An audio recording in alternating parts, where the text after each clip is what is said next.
Join us on the Vani PMA channel for the latest in travel and world news. Mamallapuram bus stand பாருங்க. Bus ஸ்டாண்டே ரொம்ப நீட்டா இருந்ததுங்க. அந்த bus ஸ்டாண்ட பார்த்தாலே ஒரு கலைக்கூடம் மாரி தான் தெரியும். ஏன்னா, அந்த அளவுக்கு அத உருவாக்கி வச்சிருக்காங்க அந்த காலங்கள்லயே. அந்த அளவுக்கு இந்த பகுதி பூராமே எங்க பார்த்தாலும் ஒரு தூணா இருக்கட்டும், ஒரு சுவரா இருக்கட்டும், எல்லாத்துலயுமே இந்த சிற்பங்கள் அங்கங்க செதுக்கி வச்சிருப்பாங்க. இந்த மாமல்லபுரத்துக்கு உருத்தான ஒரு விஷயம் என்னன்னு கேட்டீங்கன்னா, சிற்பங்கள் தாங்க. எந்த இடத்துல பார்த்தாலும் சிற்பங்கள் தான் நம்ம பார்க்க முடியும். அதே மாரி எந்த ரோட்ல நீங்க நடந்து போங்க, சிற்பங்கள் செஞ்சுகிட்டு இருப்பாங்க. ஏன்னா, சிற்பத்துக்கு சிறந்த இடமே மாமல்லபுரம் தான் அப்படின்னு நமக்கு தோணும். இப்போ அந்த சைடு பூராமே அங்க கோயில்கள் இருக்கு. அந்த கோயில் எந்த கோயிலுக்கு நீங்க போங்க, கோயில் பூராமே சிற்பக்கூடமா தான் நம்ம கண்ணுக்கு தெரியும். ஏன்னா, அவ்வளோ அழகா செதுக்கி வச்சிருக்கிறாங்க.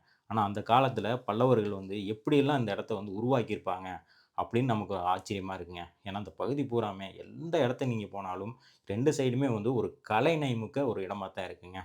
இப்போ இந்த இடத்துலலாம் பார்க்கும்போது, என்ன இப்படிலாம் பண்ணி வச்சிருக்காங்க அந்த காலத்தில. ஏன்னா பல்லவர்கள் சாதாரண ஆட்கள் கிடையாது. அவங்க எப்பவுமே திராவிட கலைய விரும்பக்கூடியவங்களாமா அந்த காலத்திலேயே. அதாவது பல்லவர்களின் கலைக்கு எடுத்துக்காட்டாக எளிமையான ஆனால் உயிரோட்டமான கட்டிடக்கலைகளை இங்கே காணலாம் அப்படிங்கிற மாரி சொல்லப்பட்டிருக்குதுங்க. அதே மாரி பாறைகள்லேருந்து செதுக்கப்பட்ட மண்டபங்கள் இந்த இடத்துல நெறைய இடங்கள் இருக்குதுங்க. எங்கே பார்த்தாலும் மண்டபங்களா தான் இருக்கும். இந்த மண்டபத்துக்குள்ள பார்த்தீங்கன்னா, அங்கேயும் பார்த்தீங்கன்னா, சிற்பங்கள செதுக்கி செதுக்கி வச்சிருப்பாங்க. அதே மாரி எல்லாமே உயிரோட்டமாவே நம்ம கண்ணுக்கு தெரியும். என்னடா இப்படிலாம் பண்ணி வச்சிருக்காங்க அந்த காலத்தில. ஆனாலும் பல்லவ மன்னர்கள் சாதாரண ஆட்களே கிடையாதுங்க. அந்த அளவுக்கு இந்த பகுதியெல்லாம் அப்படியே ரசிச்சு, ரசிச்சு உருவாக்கியிருக்காங்க அப்படின்னு நம்ம சொல்லலாம். என்னன்னு கேட்டீங்கன்னா, இந்த பகுதிக்கு நீங்க பார்த்தீங்கன்னா உங்களுக்கு தெரியும். நான் வாயில சொல்றத விட நீங்க நேர்ல பாருங்க. உங்களுக்கு ரொம்பவே நல்லா தெரியுங்க.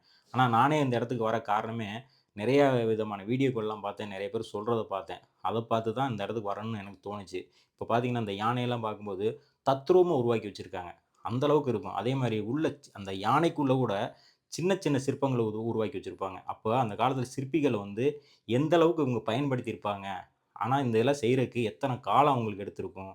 அதாவது அந்த நூற்றாண்டுகள்லயே இந்த அளவுக்கு கொண்டு வந்திருக்காங்கன்னா, ஆனா எந்த விதமான இன்ஜினியரிங் காலம் இல்லாதப்பவே எந்த அளவுக்கு தொழில்நுட்பம் அத உருவாக்கியிருப்பாங்க அப்படின்னு சொல்லிட்டு இந்த இடத்துக்கு வந்தா நமக்கு ஒரே ஆச்சரியமா தான் இருக்குங்க.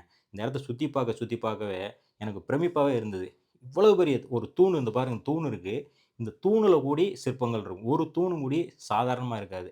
எல்லா தூண்லயுமே சிற்பங்கள் இருக்கும். அந்த சிற்பங்களுக்குள்ளேயும் ஒரு விவரங்கள் இருக்கும். அதெல்லாம் விவரிச்சு விவரிச்சு வச்சிருக்கிறாங்க. நமக்கு அப்படி அப்படி சுத்தி பார்க்கும்போது அந்த அளவுக்கு அழகா இருக்குங்க இந்த இடம்.